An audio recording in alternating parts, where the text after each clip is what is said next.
lang Metro Manila kundi maging ang ilang panig ng Southern Luzon ang naperwisyo ng baha dahil sa maulang panahon.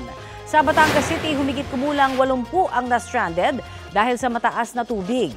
Karamihan sa kanila nasa mall at nasa Batangas State University. Agad namang sumaklolo at nagbigay ng libreng sakay ang mga kawani ng Coast Guard District Southern Tagalog. Ikinagulat naman ng ilan ang pagragasa ng baha sa Barangay Dalig sa Antipolo, Rizal. Sa lakas po ng tubig, halos matumba na ang mga nakaparadang motor.